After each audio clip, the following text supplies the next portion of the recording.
The Great Knit Adventure, Tilly and the Itchy Intruders. Ugh, what is happening to my head? Tilly woke with a scream.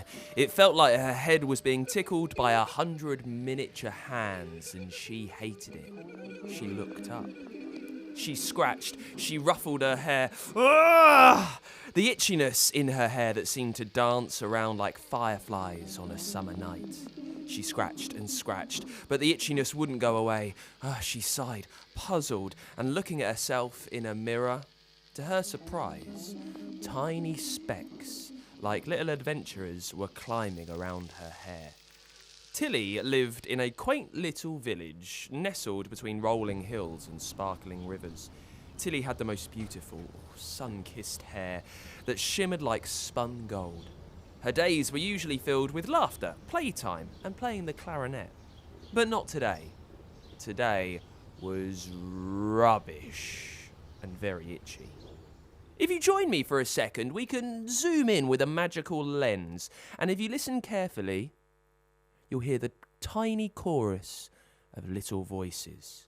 The Nits, the tiny critters responsible for the itch, were talking to each other. "Oh, we've waited for years and years, and finally we found the perfect hair to live in," they cheered. They thought they had finally hit the hair jackpot. Back to the real world, it was time for school. Ugh. Imagine walking all the way down River Lane to Hopkins Middle School with a really itchy head. It was a nightmare, but in real life. By the time Tilly found herself at school, she was in a super bad mood. The sun might have been shining, the birds might have been chirping, but Tilly was not a happy pupil, and it was about to get worse. Mean Merrill was up to her mean tricks again. She giggled at Tilly, tripped her up in the hallway, and made Tilly's school day even worse.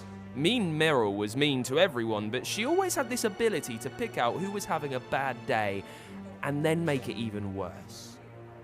Tilly wasn't a big fan of Mean Merrill at the best of times, but today, Tilly was really done with Merrill's meanness. Tilly was determined to solve her hair dilemma. The next few days after school, she tried all sorts of lotions and potions. Firstly, there was a lotion that smelled like strawberries. It was a pink colour, and as she put it on her hair, she noticed that it was turning her hair red. That was really bad news. Mean Merrill would just make fun of her the next day. What's worse, it didn't even get rid of the nits. So next day she had to cope with Mean Merrill calling her traffic light all day. The next day, Tilly got a potion that bubbled like magic. Surely this would work. The bubbling got louder, and then it started to foam, and then Tilly started to notice something very bad. It was a smell worse than anything she had ever encountered. And she'd once had to use the toilet after her older brother. Really bad. The smell went round the whole of her house, and so her mum and dad told her to stay in her room until the smell went away. Oh, and the nits were still in Tilly's hair. The following day, Tilly tried another lotion. At first, it did nothing. It just made her hair a bit greasy. But then she heard the strangest noise. It was a sort of hissing sound at first, and as it got louder, Tilly noticed her hair was standing on end. It looked like she'd had an electric shock. Her hair was rigid too. It would have been dangerous for anyone else to go near, as they might have got hurt. So again, Tilly stayed in until it had worn off. She missed a whole weekend, sitting bolt upright. She even had to sleep upright. The Nits, who had been waiting for their dream hair, grew grumpy. They began shouting in their tiny voices, making Tilly's head feel even itchier. But Tilly, being the curious and kind-hearted girl that she was, decided to give them a chance. One quiet night, Tilly lay in bed, her ears attuned to the tiny voices. She began to talk back. "Why are you so upset? Why did you pick my hair?" The Nits were surprised by Tilly's gentle words. They opened up about their hopes and dreams, explaining how they wanted a peaceful home. They were tired of being seen as troublemakers. They just wanted somewhere to live. Tilly, filled with empathy, shared her plan. "Let's find you a new home, a place where you won't make anyone itch." The Nits agreed, and they put their tiny heads together. Tilly remembered Mean Merrill, whose wild and curly hair could be a perfect fit. The Nits agreed to the idea and were excited to start afresh. On Monday at school, Tilly sat on her own at break time. Mean Merrill came up to her and asked, "Oh, what's up with your hair today then? Oh, it's gone all weird again." It was at that point that the Nits knew what they had to do. Like a mighty army, they jumped across to their new home and left Tilly to enjoy the rest of their day.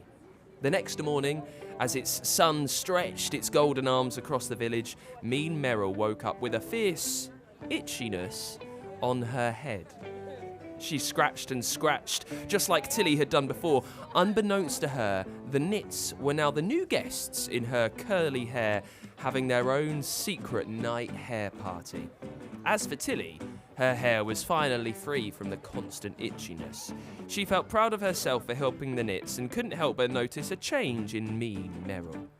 The once mean girl seemed a little less mean and a little more understanding. It turns out she had made friends with the Nits. They had lots in common.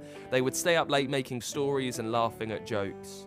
The rest of the village thought this was the best thing, partly because it was nice that Mean Merrill wasn't as mean anymore, but mainly because none of them woke up in the morning scratching their heads and yelling, "Ah!" Got an idea for a story? Tell us the title at funkidslive.com/storyquest and we could bring your story to life. For a new story each week, make sure you hit subscribe or follow so you don't miss a single episode.